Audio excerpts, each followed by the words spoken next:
दोस्तों, स्वागत है आप सभी का हमारे YouTube चैनल में। आज हम सुनेंगे बृहस्पतिवार की कथा, भगवान विष्णु की कथा। प्राचीन समय की बात है। किसी राज्य में एक राजा राज्य करता था। वह बड़ा प्रतापी और दानी राजा था। वह नित्य गरीबों और ब्राह्मणों की सहायता करता, उनमें दान करता, पुण्य कमाता था। यह बात उसकी रानी को अच्छी नहीं लगती थी। वह न ही गरीबों को दान देती थी, न ही भगवान का पूजन करती थी और राजा को भी दान देने से मना करती थी। एक दिन राजा शिकार खेलने वन को गए हुए थे तो रानी महल में अकेली थी। उसी समय बृहस्पति देव साधु वेश में राजा के महल में भिक्षा के लिए गए और भिक्षा मांगी। रानी ने भिक्षा देने से इनकार कर दिया और कहा, हे साधु महाराज, मैं तो दान पुण्य से तंग आ गई हूँ। मेरा पति सारा धन लुटाता रहता है। मेरी इच्छा है कि हमारा सारा धन नष्ट हो जाए और ना फिर रहेगा बांस, ना बजेगी बांसुरी, ना कुछ रहेगा और ना ही किसी को देने या फिर दान करने की ज़रूरत पड़ेगी। साधु ने कहा, हे देवी, तुम तो बड़ी अजीब हो। धन संतान तो सभी चाहते हैं, पुत्र और लक्ष्मी तो पापी के घर भी होना चाहिए।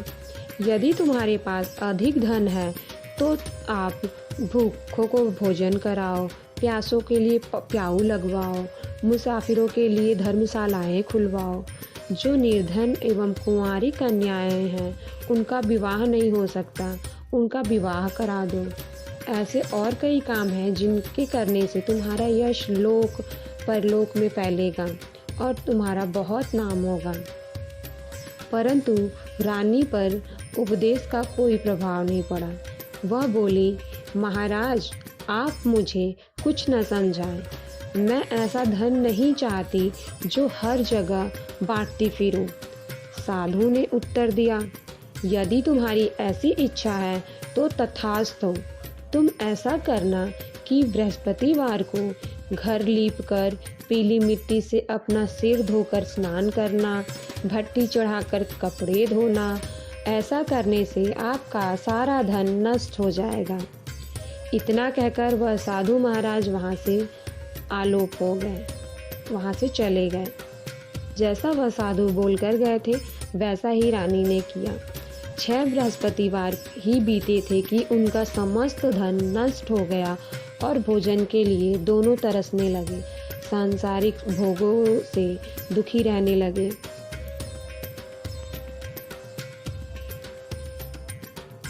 तब राजा ने रानी से कहा कि तुम यहाँ पर रहो, मैं दूसरे देश जाऊँ, क्योंकि यहाँ पर मुझे सभी जानते हैं, इसलिए कोई कार्य नहीं देगा और मैं यहाँ पे कार्य नहीं कर सकता। कहते हैं ना, देश चोरी परदेश भीख बराबर है। ऐसा कहकर राजा परदेश चला गया। वहाँ जंगल को जाता और लकड़ी काट कर लाता और शहर में बेचता। इस तरह जीवन व्यतीत करने लगा। एक दिन दुखी होकर जंगल में एक पेड़ के नीचे आसन जमाकर बैठ गया। वह अपनी दशा को याद करके व्याकुल होने लगा। बृहस्पतिवार का दिन था। एकाएक उसे एक साधु प्रकट होते हुए दिखाई दिए। वह साधु के वेश में स्वयं बृहस्पति देवता थे। लकड़हारे के सामने आकर बोले, हे लकड़हारे, तुम सुनसान जंगल में क्या कर रहे हो और इतने चिंतित क्यों हो? लकड़हारे ने दोनों हाथ जोड़कर प्रणाम किया और उत्तर दिया, महात्मा जी, आप सब कुछ जानते हैं, मैं क्या कहूँ। यह कहकर रोने लगा और साधु को आत्मकथा सुनाई। महात्मा जी ने कहा, तुम्हारी स्त्री ने बृहस्पतिवार के दिन वीर भगवान का निरादर किया है, जिसके कारण रुष्ट होकर उन्होंने तुम्हारी यह दशा कर दी है। अब तुम चिंता को दूर करो, मेरे कहने से चलो तो तुम्हारे सब कष्ट दूर हो जाएंगे और भगवान पहले से भी अधिक संपत्ति देंगे। तुम बृहस्पति के दिन कथा किया करो। 2 पैसे के चने मुनक्का मंगवाकर उसका प्रसाद बनाओ और शुद्ध जल से लोटे में शक्कर मिलाकर अमृत तैयार करो। कथा के पश्चात अपने सारे परिवार और सुनने वाले प्रेमियों में अमृत व प्रसाद बांटकर आप भी ग्रहण करो। ऐसा करने से भगवान तुम्हारी कामनाओं को पूरी करेंगे। साधु के ऐसे वचन सुनकर लकड़हारा बोला, हे प्रभु, मुझे लकड़ी बेचकर पैसा नहीं मिलता। मुझे लकड़ी बेचकर इतना पैसा नहीं मिलता जिससे भोजन के उपरांत कुछ बचा सकूं। मैंने रात्रि में अपनी स्त्री को व्याकुल देखा है। मेरे पास कुछ भी नहीं जिससे उसकी खबर मंगवा सकूं। साधु ने कहा, हे लकड़हारे, तुम किसी बात की चिंता मत करो। बृहस्पति के दिन तुम रोजाना की तरह लकड़ियां लेकर शहर को जाओ। तुमको रोज से दुगुना धन प्राप्त होगा, जिससे तुम भली भांति भोजन कर लोगे और बृहस्पति देवता की पूजा का सामान भी ला सकोगे। इतना कहकर साधु अंतर्ध्यान हो गए। धीरे धीरे समय व्यतीत होने पर फिर वही बृहस्पतिवार का दिन आया। लकड़हारा जंगल से लकड़ी काटकर किसी भी देश में बेचने गया। उसे उस दिन और दिन से अधिक पैसे मिले। राजा ने चना, गुड़, मुनक्का आदि लाकर गुरुवार का व्रत किया। उस दिन से उसके सभी कलेश दूर हुए। परंतु जब दोबारा गुरुवार का दिन आया तो बृहस्पतिवार का व्रत करना भूल गया। इस कारण बृहस्पति भगवान नाराज हो गए। उस दिन से उस नगर के राजा ने विशाल यज्ञ का आयोजन किया तथा शहर में यह घोषणा कर दी कि कोई भी मनुष्य अपने घर में भोजन ना बनाए और ना ही आग जलावे। समस्त जनता मेरे यहाँ भोजन करने आवे। इस आज्ञा को जो नहीं मानेगा उसके लिए फांसी की सजा दी जाएगी। इस तरह की घोषणा संपूर्ण नगर में करवा दी गई। राजा की आज्ञा अनुसार शहर के सभी लोग भोजन करने गए, लेकिन लकड़हारा कुछ देर से पहुंचा, इसलिए राजा उसको अपने साथ घर लिवा के ले गए और ले जाकर भोजन करा रहे थे तो रानी की दृष्टि उस खूंटी पर लटकी हार पर पड़ी। वह वहां पर दिखाई नहीं दिया। रानी ने निश्चय किया कि मेरा हार इस मनुष्य ने चुरा लिया है। उसी समय सिपाहियों को बुलवाकर उसको कारागार में डलवा दिया। जब लकड़हारा कारागार में पड़ गया और बहुत दुखी होकर विचार करने लगा कि न जाने कौन सी पूर्ण जन्म के कर्म से मुझे यह दुख प्राप्त हुआ है, और उसी साधु को याद करने लगा जो कि जंगल में मिले थे। उसी समय तत्काल बृहस्पति देव साधु के रूप में प्रकट हो गए और उसकी दशा को देखकर कहने लगे, अरे मूर्ख, तूने बृहस्पति देव की कथा नहीं करी, इसी कारण तुझे दुख प्राप्त होगा। अब चिंता मत कर। बृहस्पतिवार के दिन कारागार के दरवाजे पर 4 पैसे पड़े मिलेंगे। उनसे तू बृहस्पति देव की पूजा करना, तेरे सभी कष्ट दूर हो जाएंगे। बृहस्पति के दिन उसे 4 पैसे पड़े मिले। लकड़हारे ने कथा कही।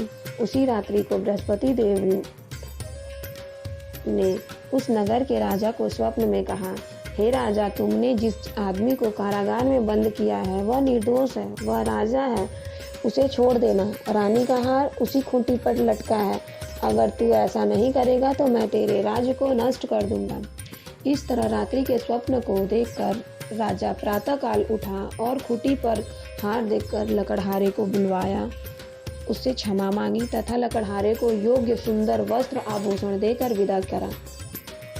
बृहस्पति देव के अनुसार लकड़हारा अपने नगर को चल दिया। राजा तब अपने नगर के निकट पहुंचा तो उसे बड़ा आश्चर्य हुआ। नगर में पहले से अधिक बाग, तालाब और कुएं तथा बहुत सी धर्मशालाएं, मंदिर आदि बनने मिले। राजा ने पूछा, यह किसका बाग है और यह धर्मशालाएं किसकी हैं? तब नगर के सब लोग कहने लगे, यह सब रानी और बांदी के हैं। तो राजा को आश्चर्य हुआ और गुस्सा भी आया। जब रानी ने यह खबर सुनी कि राजा आ रहे हैं तो उसने बांदी से कहा कि हे दासी, देख राजा हमको कितनी बुरी हालत में छोड़ गए थे। हमारी ऐसी हालत देखकर वह लौट न जाए, इसलिए तू दरवाजे पर खड़ी हो जा। आज्ञानुसार दासी दरवाजे पर खड़ी हो गई। राजा आए तो उन्हें अपने साथ लिवा लाई तब राजा ने क्रोध करके अपनी रानी से पूछा कि यह धन तुम्हें कैसे प्राप्त हुआ है। तब उन्होंने कहा कि यह सब धन बृहस्पति देव के इस व्रत के प्रभाव से प्राप्त हुआ है। राजा ने निश्चय किया कि 7 रोज बाद तो सभी बृहस्पति देव का पूजन करते हैं, परंतु मैं प्रतिदिन में 3 बार कहानी कहा करूँगा और रोज व्रत किया करूँगा। अब हर समय राजा के दुपट्टे में चने की दाल बंधी रहती थी। दिन में 3 बार कहानी करता। एक रोज राजा ने विचार किया कि चलो अपनी बहन के यहाँ हो आवे। इस तरह निश्चय कर राजा घोड़े पर सवार हो अपनी बहन के यहाँ को चलने लगा। मार्ग में उसने देखा कि कुछ आदमी एक मुर्दे को ले जा रहे थे। उन्हें रोककर राजा कहने लगा, अरे भाइयों, मेरी बृहस्पति देव की कथा सुन लो। वे बोले, लो हमारा तो आदमी मर गया, इसको अपनी कथा की पड़ी है। परंतु कुछ आदमी बोले, अच्छा कहो, हम तुम्हारी कथा भी सुनेंगे। राजा ने दाल निकाली और जब कथा आधी हुई थी कि मुर्दा हिलने लग गया, और जब कथा समाप्त हो गई तो राम राम करके मनुष्य उठकर खड़ा हो गया। आगे मार्ग में उसे एक किसान खेत में हल चलाता मिला। राजा ने उसे देख और उससे बोला, अरे भाई, तुम मेरी बृहस्पतिवार की कथा सुन लो। किसान बोला, जब तक मैं तेरी कथा सुनूंगा तब तक 4 हरैया जोत लूंगा। जा अपनी कथा किसी और को सुनाना। इस तरह राजा आगे चलने लगा। राजा के हटते ही बैल पछाड़ खाकर गिर गया तथा उसके पेट में बड़ी जोर का दर्द होने लगा। उस समय उसकी माँ रोटी लेकर आई। उसने यह देखा तो अपने पुत्र से सब हाल पूछा और बेटे ने सभी हाल कह दिया। तो बुढ़िया दौड़ी दौड़ी उस घुड़सवार के पास गई और उससे बोली कि मैं तेरी कथा सुनूंगी, तू अपनी कथा मेरे खेत पर चलकर ही कहना। राजा ने बुढ़िया के खेत पर जाकर कथा कही, जिसके सुनते ही वह बैल उठ खड़ा हुआ तथा किसान के पेट का दर्द भी बंद हो गया। राजा अपनी बहन के घर पहुंचा। बहन ने भाई की खूब मेहमानी की। दूसरे रोज प्रातःकाल राजा जगा तो वह देखने लगा कि सब लोग भोजन कर रहे हैं। राजा ने अपनी बहन से कहा, ऐसा कोई मनुष्य है जिसने भोजन नहीं किया हो? बृहस्पतिवार की कथा सुन ले। बहन बोली, हे भैया, यह देश ऐसा ही है कि पहले यहाँ लोग भोजन करते हैं, बाद में अन्य काम करते हैं। अगर कोई पड़ोस में हो तो देख आओ। वह ऐसा कहकर देखने चली गई, परंतु उसे कोई ऐसा व्यक्ति नहीं मिला जिसने भोजन न किया हो। अतः वह एक कुम्हार के घर गई जिसका लड़का बीमार था। उसे मालूम हुआ कि उनके यहाँ 3 रोज से किसी ने भोजन नहीं किया। रानी ने अपने भाई की कथा सुनने के लिए कुम्हार से कहा। वह तैयार हो गया। राजा ने जाकर बृहस्पतिवार की कथा कही, जिसको सुनकर उसका लड़का ठीक हो गया। अब तो राजा की प्रशंसा होने लगी। एक रोज राजा ने अपनी बहन से कहा कि हे बहन, अगर हम अपने घर को जाएंगे तो तुम भी तैयार हो जाओ। राजा की बहन ने अपनी सास से कहा। सास ने कहा, हाँ चली जा, परंतु अपने लड़के को मत ले जाना, क्योंकि तेरे भाई के कोई औलाद नहीं है।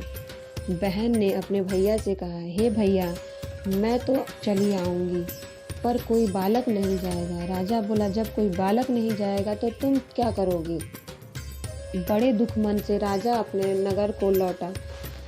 राजा ने अपनी रानी से कहा, हम निर्वंशी हैं, हमारा मुंह देखने का धर्म नहीं है और कुछ भोजन आदि नहीं किया।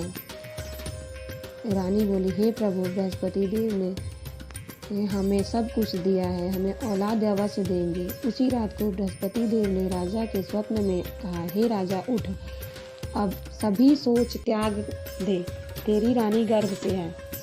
राजा की यह बात सुन बड़ी खुशी हुई। राजा को यह बात सुनकर बहुत खुशी हुई। 9वें महीने में उसके गर्भ से एक सुंदर पुत्र पैदा हुआ।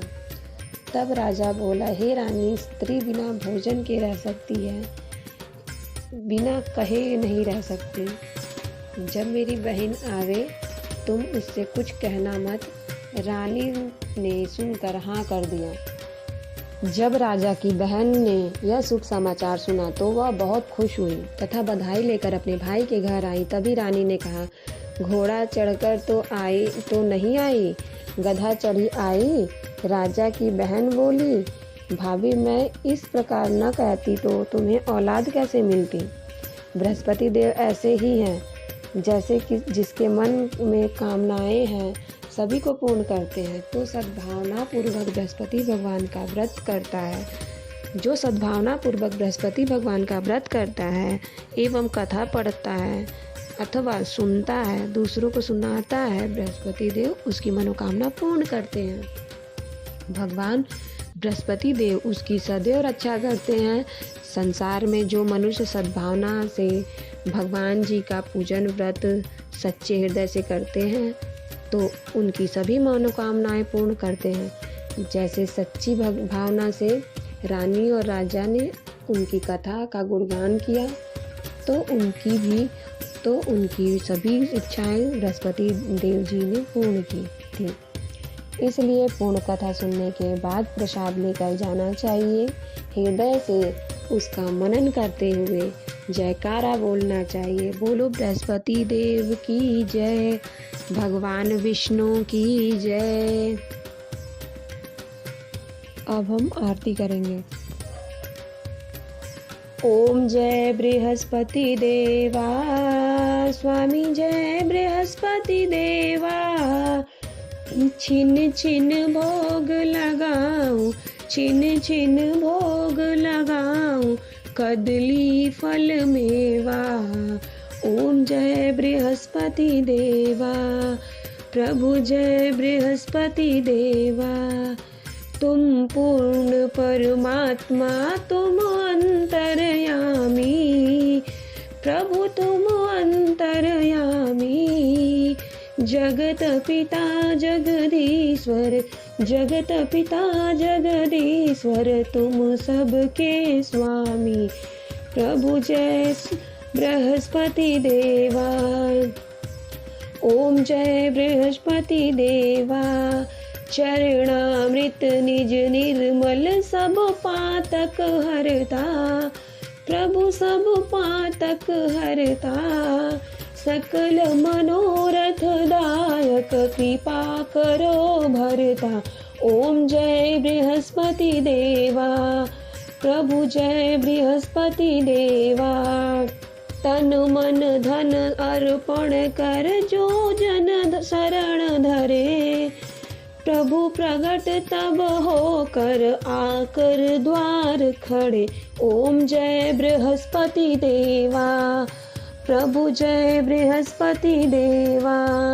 दीन दयाल दयानिधि भगतन हितकारी, पाप दोष सब हरता, पाप दोष सब हरता, भव बंधन हारी। ओम जय बृहस्पति देवा। सकल मनोरथ दायक सब संशय टारो, विषय विकार मिटाओ संतन सुखकारी। ओम जय बृहस्पति देवा, प्रभु जय बृहस्पति देवा।